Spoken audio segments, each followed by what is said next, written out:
So in The Conjuring 2, the section with the nun, I think, was probably one of the most interesting elements of the movie. So making a full-length feature on Valak, can it work? Let's find out.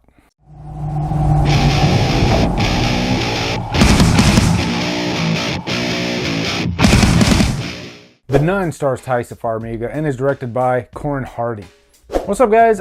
First off, I'm using my vlog camera for this, just trying something different, seeing how the quality comes out. So, hoping for the best. But we are going to get into a brand new 2018 horror movie review. This is one that I was looking forward to, but I will admit, when I saw that first trailer, or maybe the only trailer, not impressed at all. So, I guess I figured I really have nowhere to go but up, because I was not impressed by that trailer. I thought it was pretty bad, actually. And before we get into this review, you'll see that I got my new Scream Stream t-shirt with Lindsay from Mother Mayhem front and center. And it's kind of Walking Dead inspired, but you can get one. And you can also get other designs at the Drumdums store. Here's a picture of Shannon McMillan. She just bought her Killer Flicks t-shirt. Looks great, right? So you can get one too. But anyway, let's get into the plot of The Nun. And also, quick shout out to a coworker of mine, Tanya Nicole. She's just such a big fan of the nun as a character. So she was really looking forward to this. But this story, it digs back. It takes place in the 50s. So I guess, like, chronologically, this would be the first out of that whole Conjuring expanded universe. And right at the beginning of the movie, we see this convent, and this nun, she takes her life. She hangs herself. That is an aspect of this movie that I do like, if I have to find something that I really enjoy. That is pretty interesting, actually. So from this point on, our main character, Sister Irene, played by Taissa Farmiga, is sought after by Father Burke, and they go to the convent and the abbey to figure out why this nun hung herself, why this sister hung herself. Now, I'm not gonna lie, going into this, I did not expect this to be, amazing or anything. I think when it comes to horror movies, you have two different sections of horror. You have entertaining horror, and then you have like art house horror, like Hereditary. Hereditary is a great example. So I didn't go into this movie expecting Hereditary, which is a very unique film, very challenging, phenomenal. It's a great film. Not for everybody, but I actually loved it. And I think if a horror movie, like it or not, keeps you thinking, keeps the wheels spinning after you leave said movie, I think that's a good thing. The Nun is the type of movie that as soon as I left it, I was like, I don't even want to revisit that. That was pretty bad. But before I get into what's so bad about it, let me talk about some of the pros. First off, this is a rated R horror movie, and I think they took advantage of that. There are some nice, gory, bloody scenes in this. There are some really freaky scenes in this, actually, I will say. Not all of them, but there's a few scenes that I think worked. And also Taissa Farmiga.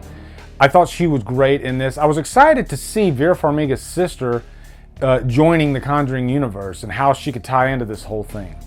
And, she is the one character that I did care about throughout this. I was interested in what was going on with her. But that's about it as far as the characters. And then lastly, this is lit very well. The atmosphere is great. There's a scene in the Abbey. There's a few scenes in the Abbey that are really haunting looking. I don't think the payoff was there in those scenes, but I think the stage was set for some great horror sequences to go on. As a matter of fact, the Abbey looks so badass that I thought I would have liked to see more scenes in the Abbey, actually. Now let's get into the cons of the Nun. Oh my God. Now, I went into this expecting, what it was going to turn out to be. I'm not gonna lie. Valak is the most interesting character in The Conjuring 2. I will say that. So I was kind of excited to see where they could take this thing.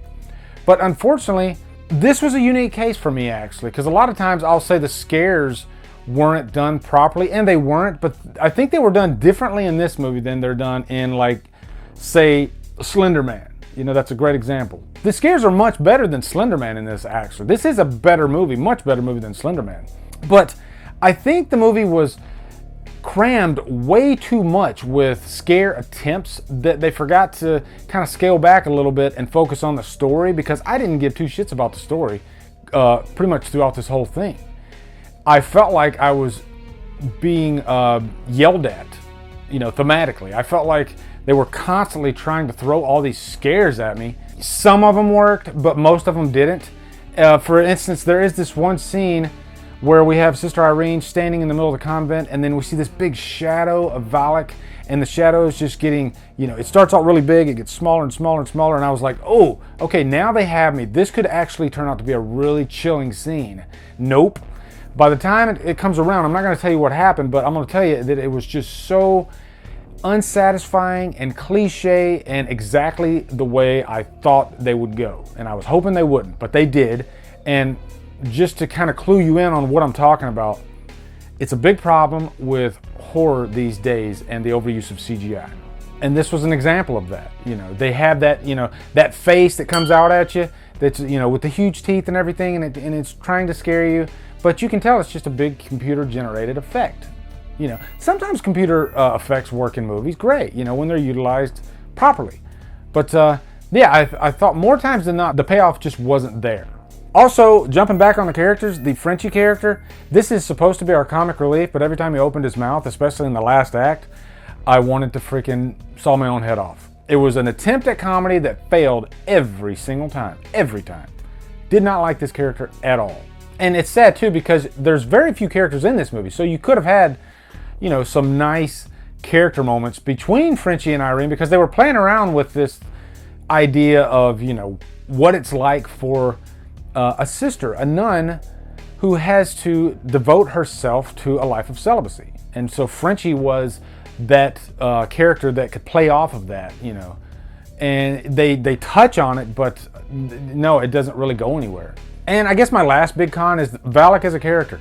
By the end of this movie, do we really care about Valak as a character? I don't. That was my biggest thing, and that was the reason I went into this movie. I wanted to know more about Valak. I like mystery, don't get me wrong, but I think what they gave us in terms of a backstory for Valak was kind of lazy, and I think they could have done more with it. Give me something to send chills down my spine. That's what I'm looking forward to, because visually Valak can do that. I mean, just that one little scene in The Conjuring 2 was pretty damn chilling.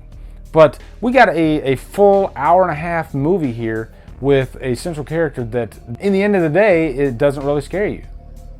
Or you just don't care about. That was my problem with Valak by the end of this movie. Like, I'm not dying for a sequel to this. I would watch it because, like I said, the character is interesting, but this movie didn't do that character any favors. So in the end, guys, I'm giving this a 2 hours lost. I can't even give it a humdrum. It's not that good at all. It's not horrible. Like I said, it's nothing like Slender Man. Slender Man is god-awful. This was, potential. I think that's the big takeaway from this. There was so much potential there, but it didn't deliver.